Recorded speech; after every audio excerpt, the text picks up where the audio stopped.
This is my third attempt at recording the monologue of this vlog, the monovlog.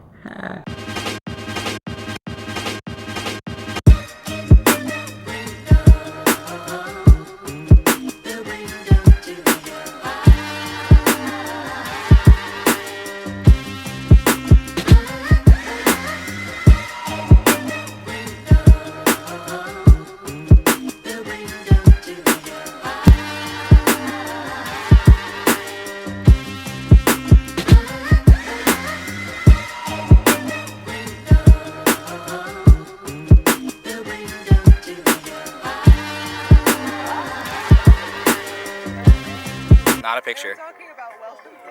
That's why I'm moving. Oh, I appreciate that. If it was a picture, I would be like this.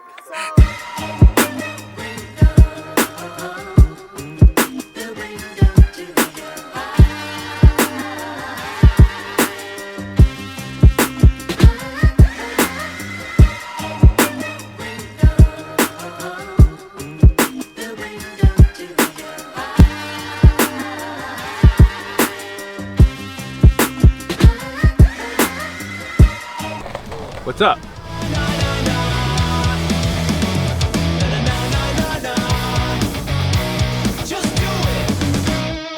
Something amazing happened this month. Melissa Joan Hart saw the intro and liked it. Like, wait, what the fuck? She saw my intro. Clarissa herself saw me paying homage to the show and liked it. Shout out to Boris for helping me record the intro. Shout out to Royish Good Looks for the pop punk cover of the Clarissa Explains It All theme song. Absolutely nailed it. Like, first try. If you guys don't know Roy, go check out his channel. I'll link to it in the description. I wanted to record the intro in Prague. Unfortunately, for the entire last week of Prague, I was bedridden. I didn't know what it was. At first, I thought I was just getting a delayed hangover because we went out to an anonymous bar and I got pretty drunk. So I was like, oh, this is just another delayed hangover. I went out to lunch with Kendall Farley, who is a great friend. I'm really glad I met her. She left her home in Arizona and just moved to Prague, and she's been there for the last couple months. She's a really cool, really interesting person, so check out her vlog too. Went out to lunch with her, had some beef goulash, felt great. Started to head back to my apartment, and I started to feel kind of weird, and then I bumped into John in the bar downstairs, and he was like, dude, you look like shit. I started to get body aches, got cold sweats. I was in bed for like 8 days, and then we had to leave Prague. I had a date the last week of Prague, and I had a bunch of shit that I wanted to do, like places I wanted to see, things I didn't get to see Kafka Head. Everybody saw Kafka Head. I didn't even get to see that. And it kept going, and I was like, what the fuck? I just want to be healthy again. I couldn't move, I couldn't do anything. I couldn't even work. Like my work is not extraneous. Like, it's just like my laptop on my lap, and I have to move my fingers a little bit. And that's like not hard, but like mentally and physically, I could not do that. So by the time we got to Belgrade, I was like, I need to do something about this. If you're traveling for an extended amount of time and you start to feel like you need to see a doctor, International SOS is a service that I would recommend. And they put me in touch with this private hospital in Belgrade, which was like a 10-minute cab ride. So I went there, I saw the doctor, they took some tests, and they were like, we'll get back to you. My doctor calls me at 9 o'clock, and she's like, your test results are here. You have salmonella, and if you feel bad in a month, call me back. But I started to feel better. Within a couple days, I was like back to normal. I just had some headaches. I was really, really dehydrated. I went through caffeine withdrawal. I am caffeine free now, and I've been caffeine free for a month, and I'm gonna see how long I can do it for. I have the same amount of energy that I had when I was drinking all that caffeine. Now I'm just like saving money, I think.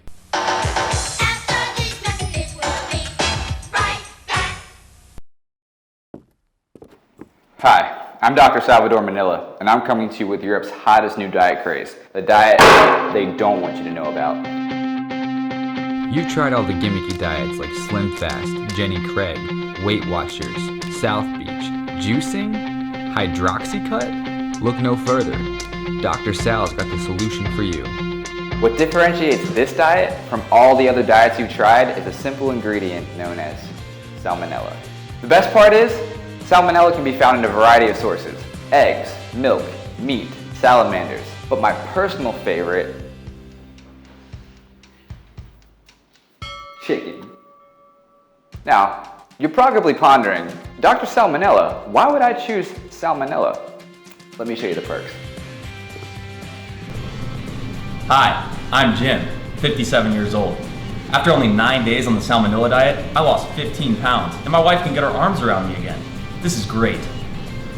Hi, I'm Bruce, and thanks to the salmonella diet, I lost over 150 pounds. This is me just 2 weeks ago. My name's Elvira, I'm 18 years old, and thanks to the salmonella diet, I never have to go outside again. One of the major benefits to salmonella is it's super portable. There you have it, folks. The diet they didn't want you to know about. Dr. Salvador Manila's salmonella diet. Don't fry it, just try it.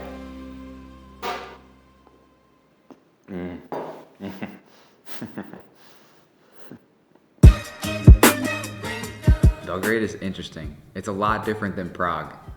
It's really, really different than Prague. And I think it's cool that they put us in Belgrade immediately after Prague because it helps me appreciate the contrast. And there's a lot of contrast. I was immediately hooked on Prague. And every day that I spent in Prague, like I fell deeper and deeper in love with it. Leaving was really hard.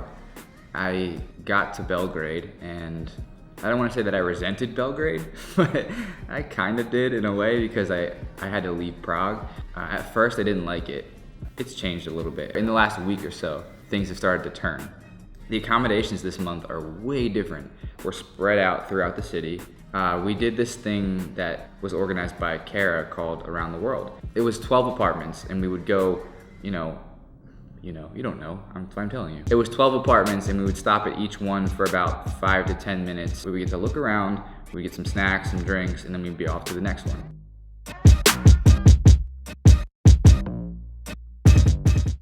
Terrence, who's my roommate this month, and I had kind of an eye-opening experience. We got the short end of the stick on the apartments this month. Comparatively, there are some really nice apartments. We've had some issues with ours.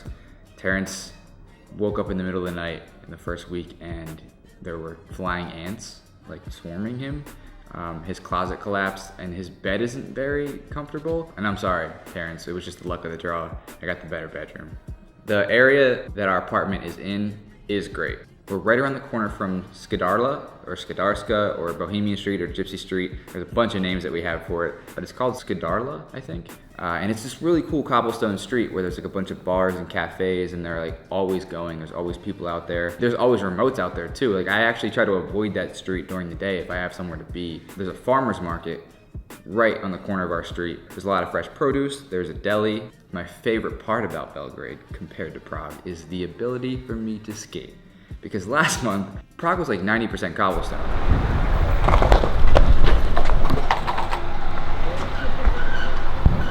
Ow. 85% of my commuting this month has been on my skateboard. I love it. I love skating because it's so much quicker getting from place to place. My 20-minute walk to the workspace is actually like 10 minutes with my board. It's great. I have a new roommate this month. Terrence is great. Like we get along great. We spent some time in our apartment and I got to know him. It's been wonderful. But it's weird because I haven't seen AJ that much this month. Just because like our apartments are so spread out, we're not constantly passing by each other like, oh, what are you doing? Let's go do this, or do you have some free time? Like, it's not like that for us this month. So AJ and I really didn't hang out that much this month, and that really sucks. There's pros and cons to this like switching roommates every month thing. I get to know someone new more intimately once a month. Being a roommate with someone, develop a different relationship with them than you do with the rest of the group for that month. So that's interesting. And it's kind of cool that I'm gonna get to experience that with 12 different people this year. The theme this month has been work-life balance, and I'm still learning. In Prague, I didn't do a ton of work because I was so busy socializing, wandering, partying, beer gardening. I haven't done as much partying this month.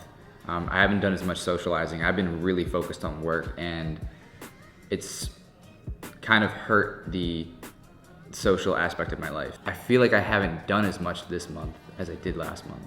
I want to find a better balance between those two things because it's important to me that I still get better acquainted with the people in my group, but at the same time, I'm still getting stuff done and still creating and still putting out content and like working on this vlog. I know you guys want more content. I'm working on it, trust me.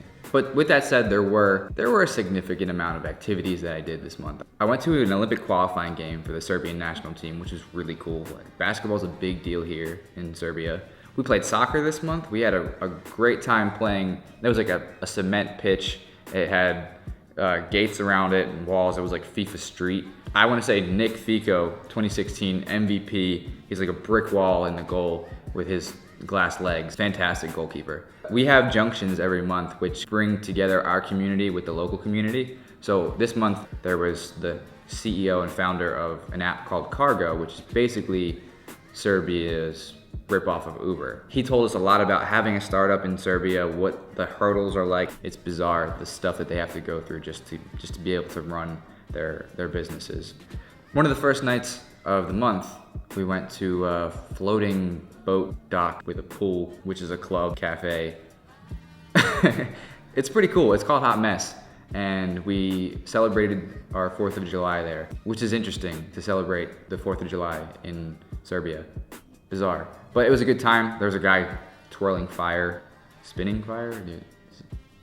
Spinning sounds cooler. He was spinning the fire. And then there were fireworks, which I actually missed, but I hear they were good. Happy 4th of July. USA, USA. Is a month long enough? Last month, I would have said that a month was the perfect amount of time because like I said, I felt like I experienced a lot of Prague. I got to know the city pretty well, and I did it in 3 weeks because I was sick for one whole week of last month. This month, I would say no. I don't think a month is nearly long enough because I'm just starting to get acquainted with the city and I'm just starting to find out the things that I love about it and the places that I like to go. I'm just starting to meet people and make some friends. I'm just finding out all these cool things about the city and now I have to leave. And I would love to have like another week or two in Belgrade, and just so I can feel the same closure that I felt when I left Prague. And that wasn't even really closure, but it's more so than this month. I feel like I'm being torn away. I need more. On the flip side, traveling month to month, the great thing about that is you're thrown into a new environment, surrounded by new things, new aesthetic, new energy. That really, really motivates and inspires me. It shows through in my design work, it shows through in my writing, storytelling, in the vlog. Like every month I get this new palette to draw from. And I love that about the month-to-month traveling because it helps keep things like lively. I said this last month and I can't stress it enough. Every day I'm learning more and more how invaluable the community is. If you went on the website and you broke it down, you know that we're spending like $2,000 a month to do this. The most important part of that, and the part that makes it worth it, is the community, because it's affording me opportunities that I would never get otherwise. And I have specific things in the works right now because of remote year, solely because of the connections I've made on remote year, that I'm so excited to share with you guys. I can't talk about them yet, but just know that remote year is literally changing my life. The community is changing my life, and so many exciting things are happening. And I can't even, if it's been 2 months and these things are starting to fall into place now, I can't even imagine what the next 10 months are gonna be like. The best part about salmonella is you can get it in a variety of sources. Eggs, milk, meat, chicken, salamanders. Wait, is that? Dude, what the fuck? What? You're not cooking right now? You just ignore the fact that I'm in a lab coat and there's a camera on? Look at the fucking layout of this place. It's the diet they don't want you to know about. It's so good. You may be asking yourself, Dr. Salmonella. God damn it, Dan.